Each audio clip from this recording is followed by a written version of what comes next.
comedy improv is when you're doing situations with the other person, you can never ask a question. So it ebbs and flows, but a question always pulls the shutter down on anything, and it just, moves it off somewhere else. So we're conscious that you've got to change into your big boy clothes soon. Same parents, different timelines, and united by chaos. Strap on, strap in, for the not-so-Christian brothers.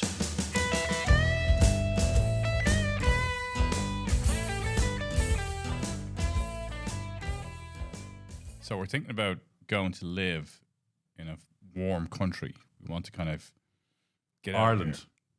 But that's the thing, right? Isn't it like we're thinking about going to live in a warm country, and then now it's a warm country. I know. Right? It's mad, isn't it? It's just the last few days it's warm. Yeah.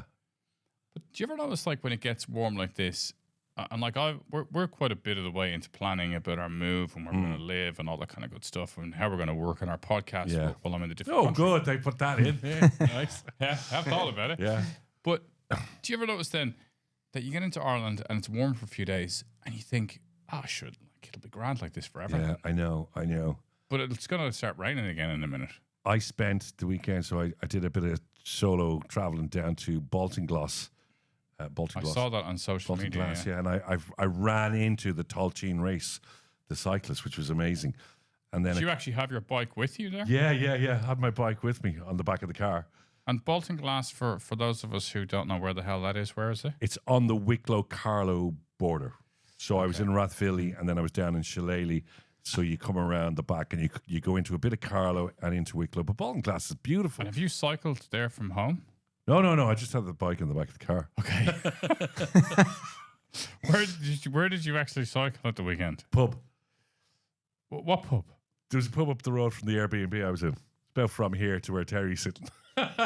So okay. So when I watch your social media stories, I thought you were there because you're supposed to be training for the Ring of Kerry. Yeah. That you're going to make it around no matter what. Yeah. And so how much training did you do at the weekend? I know, in fairness, I landed on the Friday, got the bike out straight away, and where I was in Shillelagh, there was a lot of hills up and down and up and down. So I did about 15k there. And then across Sunday around Baltinglass, probably stopping and looking at stuff because it's beautiful, even the outside. I probably did another 20k, but it was very gentle. And how long is the Ring of Kerry? 170 kilometres. And how far away are we from that? Little under a month. Okay, all right. 4th of July. Okay. But, and I won't go back to my foot, but I need to get an injection in the foot to because I can't do the cycle. But I've got an appointment now, and that's happening in 2 weeks' time. So after that, it'll all be good. Okay, but sorry, you can't do the 170k. You can't do the training. Both. Okay, so then you're going to have 2 weeks to train for 170 kilometers. Yeah. It's gonna be tough, isn't it? Well, yeah. It'll be some accomplishment. Can we go back to that €500 bet that Terry? Nobody took the bet. Listen, if there's €500, I'll do it. Yeah, it's different when you're in. I was looking at these guys in the peloton in there, so it's a proper. I was amazed. I watched racing on TV. Yeah. But for whatever reason, just because of where you were standing, they looked much faster than they do in the Tour de France. Yeah, because they're on a helicopter, so it's it's like looking at an airplane in the sky. It doesn't look like it's going fast, but when you're right beside them, man, they came down at some speed, and there's about 80 of them in the main peloton, and they were on each other's wheels. Yeah, I saw that. Like if one person slightly, and then they hadn't cleared the village completely, so there were still cars. And they were shouting as they were coming around, car!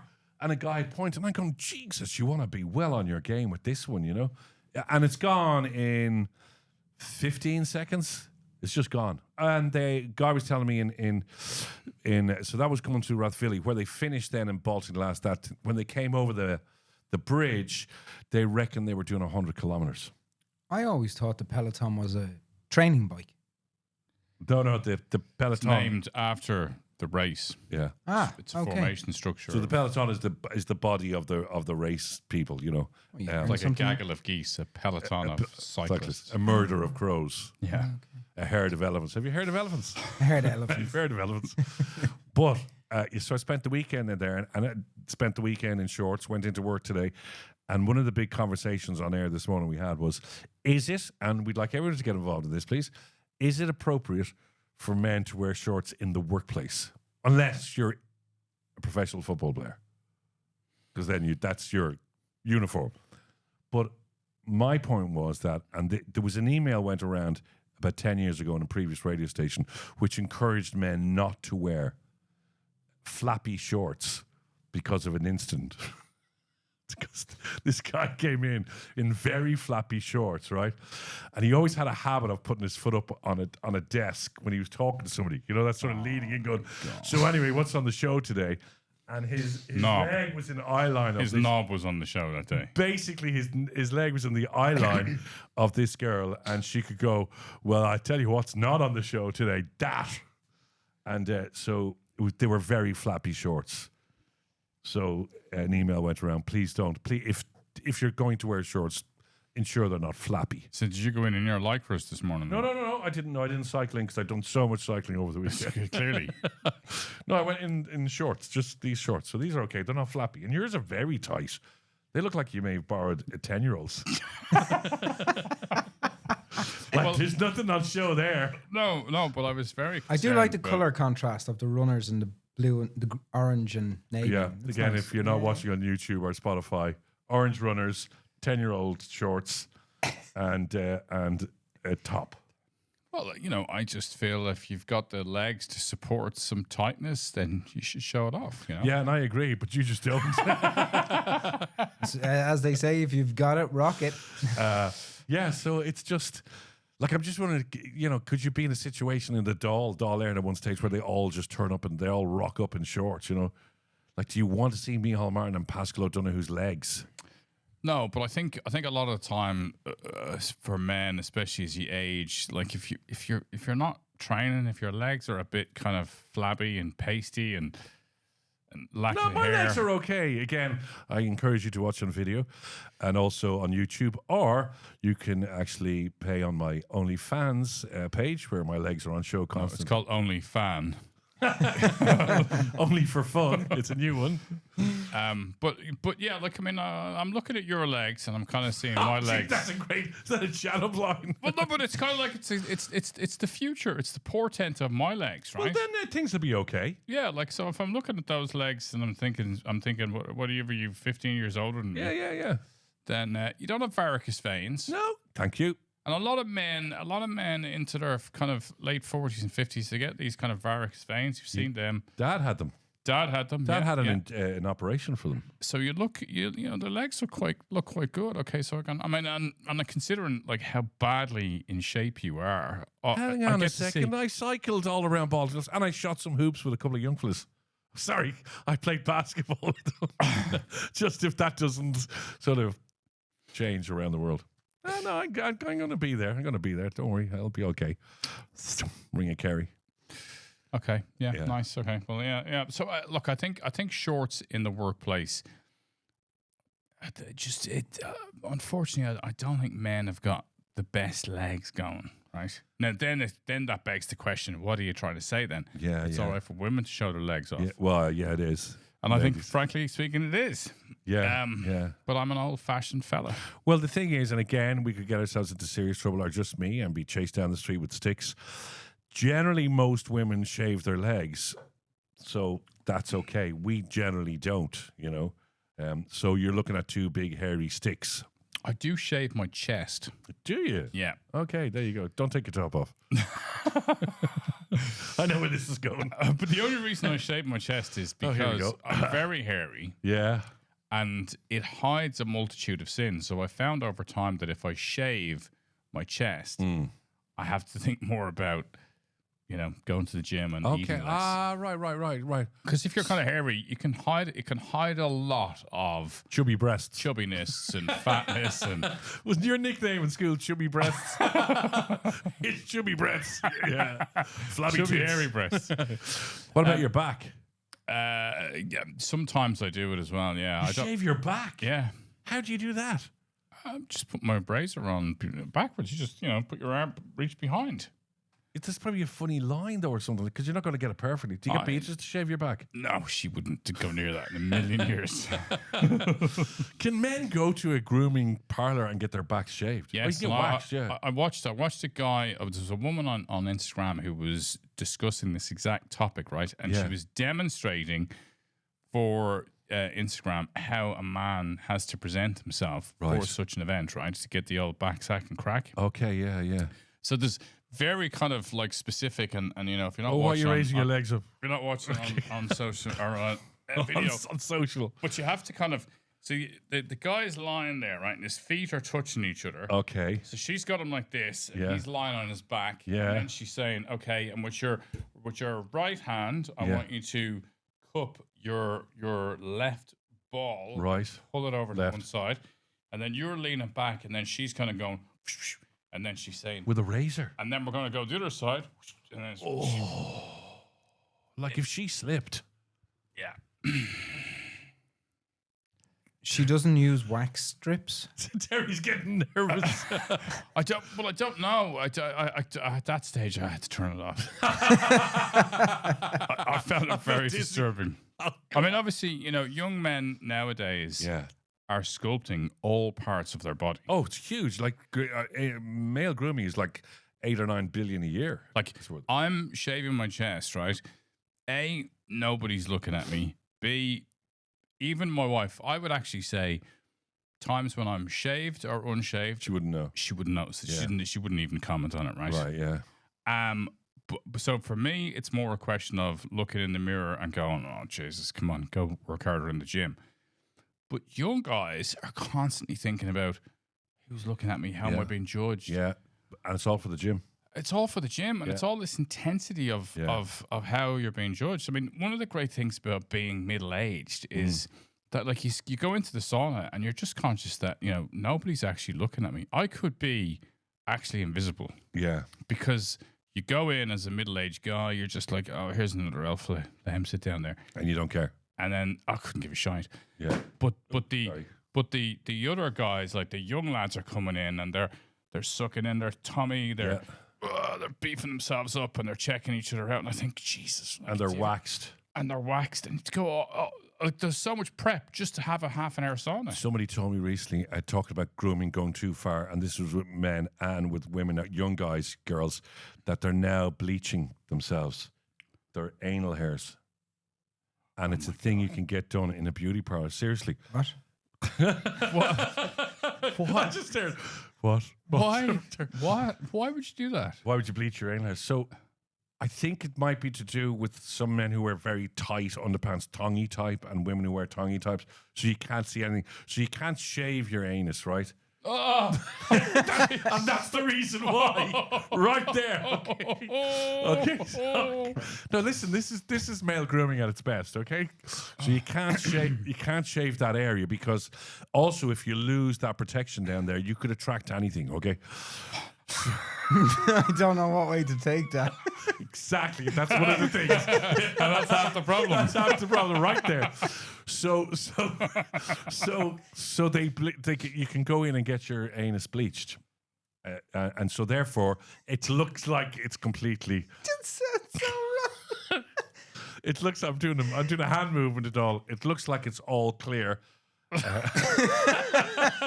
All clear.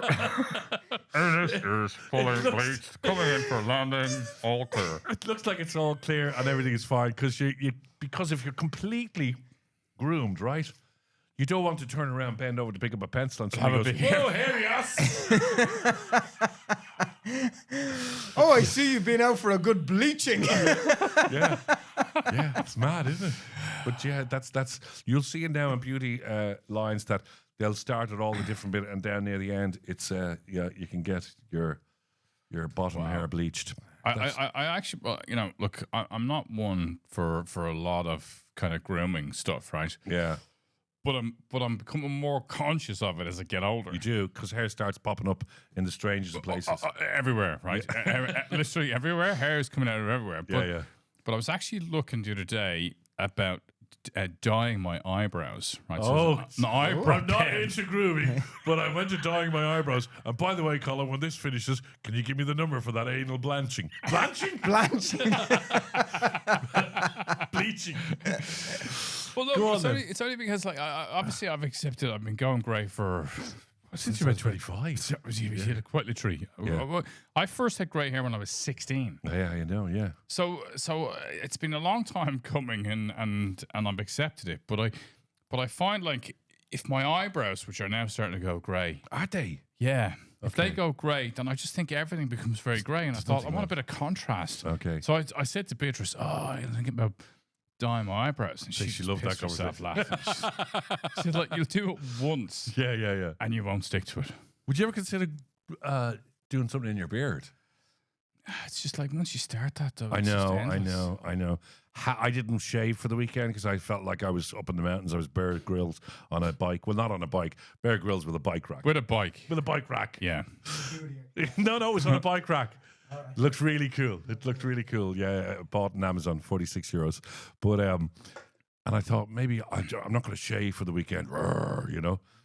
And then I was thinking maybe I'll just grow a beard now, just let it go. But I didn't. I shaved this morning. But I'm thinking when I go away, I'm just going to let it go, see what happens. It kind of looks a bit weird if we both have like grey beards and grey hair and. Yeah. Okay. Like ZZ I Top. don't think you've ever had a beard in your professional career. Oh, I you? have. Yeah, I have. Did Oh you? no. Go back and Google images about 5-6 years ago. Yeah, I had it.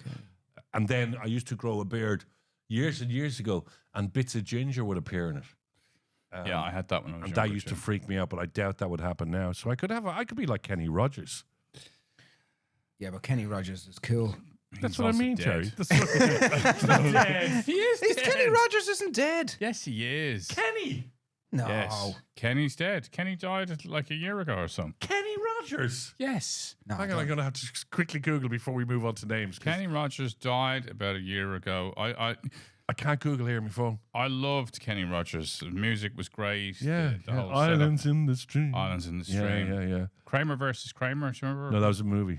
Wasn't he in that though? Didn't he do the? No, that was Dustin Hoffman. No, he did the And Meryl Streep. The song. the songs. Did he? Yeah. I can't Well, remember that. He was also in A Star Is Born, the original version with Barbara Streisand. Wasn't that Kenny Rogers? No, that was Chris Christopherson.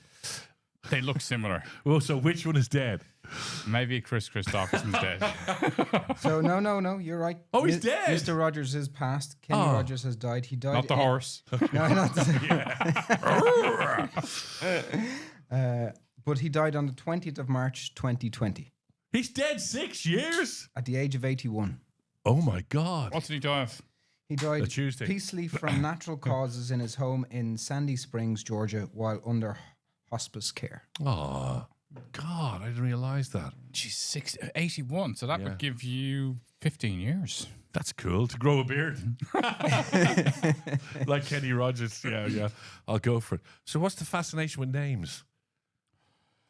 Oh, yes, there was a guy. Something came up on my social media today, and there's a guy who's a professor in Leeds University. Did a Radio 4 documentary, a short documentary. It's all about names, Right. and his surname is Mycock. Mycock. Yeah, and it was all talking about how he's had to deal with this all the way through his life. That his surname is Mycock, right? Right, yeah. I can understand that, yeah. And he said that his mother was particularly happy because she obviously inherited this name through marriage, and this guy's like in his early 50s, right? So his mother's of a generation where there was no choice but to take the surname. Yeah. And he said that his mother was particularly happy because finally she was able to divorce Mycock. Mycock. And she tells people, "I divorced Mycock." I divorced my cock. Yeah. Yeah, that's good. But Mycock isn't a bad surname. Like if his surname was his cock or their cock or their cock. His cocks are an insurance company, so you could have that. I mean, that's probably come from somebody's surname. There are lists online now. So there's a guy called I had a better list. Larry Sprinkle, who is a meteorologist, and there's another guy called Dr. Moeller, and he's a dentist. But I had a client when I worked in a bank in Ireland when I was 19 before I went to London, and we had this very English client. Yeah.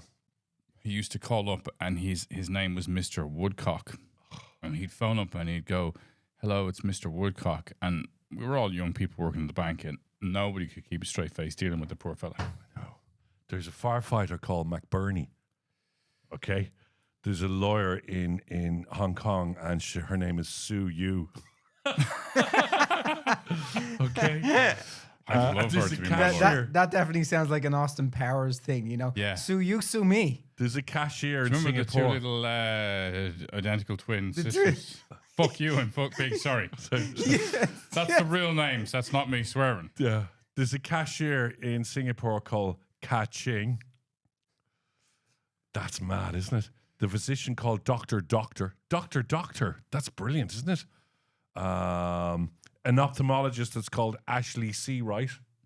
Actually, there was a doctor in the private hospital in Kensington who a friend of mine knew, and his name was Dr. Patient. Dr. Patient. He was Mr. Patient. He became a doctor, and then he became Dr. Patient. There's a manager in a butcher's called Brad Slaughter. Like Slaughter is there's a guy recently arrested for possession of weed, and his name is Jason Weed. Oh, that's brilliant, isn't it? Amy Freeze is a weather presenter on an American TV station. But then you've got like Tyson Fury, And boxer. I mean, shouldn't he was named Tyson by his father, who was a lover of Mike Tyson, the boxer. yeah. By the way, I watched the Mike Tyson fight at the weekend where, do you remember when Tyson was about 19 and he was called out? So this was the first time there was ever like a social media campaign. And obviously Tyson, I don't know how Mike Tyson is now, 65 probably. Oh, easily, yeah. But this guy was the head of like the biggest gang in New York. He was also a boxer. Right. And Tyson was going to fight him. Tyson was 19. This dude was 29. And this guy had started to record VHS videos and then circulate them in the hood of him calling Tyson out. Oh, okay. And then they had this big fight where, you know, Tyson came in as a 19-year-old and basically pounded the guy Down to bits. and beat him, but actually never finished him in that fight. And then there was a street altercation a few months later where Mike Tyson absolutely, I think he broke his right eye socket or something. Battle him in the street. Yeah. Oh, wow. Yeah. Yeah. So angry, if you were unsure as to whether or not, you know, these kind of heavyweight boxers are a little bit kind of rough and ready, Yeah. they are. Jesus. Just on names. So that's an interesting story. Just on that, I'm wondering, was the Rocky scene, would have that, remember obviously Rocky 3 or 4 was it, where he fought in the street at the end of against his protege that he brought up? I wonder, did Sylvester Stallone take that, because that Mike Tyson scene would have happened before that film? So The Tyson fight would have been like, I think that fight was like 1986. Yeah. So it's probably around that period. That long. But then Street Fighters, that was a big thing. Those boxers, they all started as Street Fighters. There's a great TV show. Is it on Amazon? You know Stephen Graham, who's the dad in Adolescence? He's in this show. It's called 1,000 Blows. And it's set in the East End, around the Elephant and Castle, around then, about how they used to have just amateur boxing in the backs of pubs. Like, they'd have a boxing ring and everything. And it was at the time then when the Queensberry rules were coming along and gentlemen were getting involved in boxing, and they introduced boxing gloves. And these lads down the East End, now, you know, and boxing gloves or whatever. But it's a fascinating story, and it's based on a lot of real things that happened, and then Stephen Graham sort of stitched them together into this fictional thing. But it's a real insight. It's like, Was he one of the creators on it? yeah, he's one of the writers and one of the producers. Himself and his wife have a production team that put all these shows together. I think they were the production team behind Adolescence as well.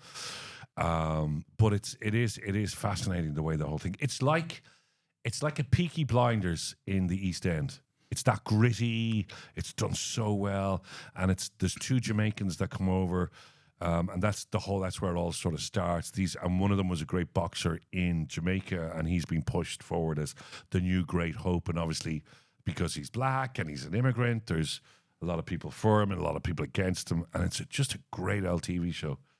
But I think boxing is a great sport for men in general. I think men, boys, we have this situation where often you see marital breakdown, men fail to be able to communicate, because I think women, and this is highly stereotypical, so I apologize, but I'll say it anyway. Good man. are more articulate than men in terms of their ability to communicate on an emotional level, right? Totally. 100%. And as a consequence, I think some of the challenges then in marriages are that you know, a woman can be waxing lyrically in terms of her ability to articulate a certain point or to speak about how she feels emotionally, maybe seen, unseen, how she doesn't feel that there's a proper connection in the marriage. And the man doesn't know how to deal with that. And then that creates rage and frustration inside them, which often then just creates this kind of disconnect. So the man just stops talking and goes, well, screw that. I don't know how to deal with that. So they stop. I'm off the pub. Off to the pub. And, you know, if there is an outlet where, you know, some of this rage can be taken, I think it can be very not helpful out on the woman. Emotionally. Not on the woman, right? So we're all wondering where this is going. Not advocating for violence against women. Not at all. Okay. But and I'm not saying that this is a means to stop men being violent towards women. Not at all, right? But I also think you can't get away from the fact that, I mean, the statistics are crazy. Like something like 99% of all violence that's perpetrated on women is by men. Yeah. Right. And then 98% of all violence that's perpetrated on women is by men that they know. Oh yeah, yeah. So I think sport has a mechanism to get men to work through some of their frustrations, and then obviously, you know, therapeutic support and having the ability to learn how to communicate better. But I do think you have to have these outlets, right? And if you don't, like if you're just working your ass off, and then you're going home and you've got the kids, and then you've got to go and, you know, do your domestic chores, and then you're back working again. Like, it is a bit of a pressure cooker. And I'm not saying it's the same for women. I get that, right? Yeah. No, I don't really get that. I can't say that I do get it, but it is, I would imagine the same. But I'm watching the Furies, right? The Tyson Fury thing at the moment. And in the episode I watched yesterday, they go away on holiday, right? And he just flips out because he can't deal with all his kids. He can't deal with them being in all the same space. He needs to get up that morning and go for his run. He misses his run, so he goes and flips out at his missus. He flips out at his kids. And then he's got bipolar, so that doesn't really help. So he goes into a depression. But the big question, though, is, are we trying to get, you know, this level of equality in relationships right by thinking everybody should operate and be in the same space, when actually men are a bit more Neanderthal in their blood and they may just not be as good domestically as women? Now, that's been said by old fellas, obviously, but... So I know that we have this thing where we want to all be very, you know, with men's mental health, and we're encouraging this openness and this, you know, it's good to talk and don't be afraid to talk to your mates and though. But if you're the sort of guy who's doesn't have that ability to open up and you're down the pub with Roger beside you who doesn't have that ability to open up, there is no point having stickers in the bathroom when you go for a piss going, guys need to talk. Because it just actually should just say one guy needs to start. And I know from talking about mental health over the years, it's fine when they want to do that. But it doesn't matter all the great Instagram posts and all the stickers. If they don't have that ability and do not want to talk, they're not going to. And I agree with you. If they can, they probably will talk to a guy if they're playing tennis or boxing together, or they're out kicking ball or whatever, you know, because just the endorphins and everything are flowing. If you're just sitting at a bar having a few beers, you're not really... I don't think a huge amount of men open up, and I agree. And if that means then relieving the pressure is to go down to a boxing club and get a punch bag and take an awful lot of your aggression out of that, because men are more aggressive than women, you know? So I agree with that. But I suspect as well, like, the difficulty is for men who are facing more difficult conversations. You know, maybe like your friend Roger, or what an interesting name. So Roger, yeah. Roger's, we're doing names, you know. Roger's down in the bar and he's trying to approach a difficult subject. I mean, maybe he's sitting there thinking, how do I bring up the fact that my wife has asked me to do something quite difficult? She wants me to go and do a bit of anal bleaching. Yeah. And how do I bring this across, you know, over pints? There you go. I know. Roger just needs to go and punch the living daylights out of a punch bag. Out of a punch bag. You know what? We never mentioned And now we're over for this episode. This is Not So Christian Brothers. Yes. Because that was the intro. The other thing that we also haven't mentioned is you are wearing sunglasses for this entire time, and I've just literally thought about it at the end, going, why are you wearing sunglasses? It's the weather. I know, but we're inside, and these are lights. Yeah, I know, but it's the weather. Anyway, this is Not So Christian Brothers. If you want to see the sunglasses, it's on YouTube if you haven't watched it, or on Spotify video. We want you to like, we want you to subscribe, and DM us about wearing shorts in the workplace or anything else we've talked about. We love all the messages. We get back to them. And Terry Or is beauty products. Is the man in your life, wearing, using, or engaging with beauty products? And is that right? He is. And so we have the after show, which will be out on Sunday, and Terry is going to jump in and take control of that. Interrogate us. That'll be Interrogate us. Oh, interrogate us. Interrogate. Hey. Okay. Thanks for watching and listening.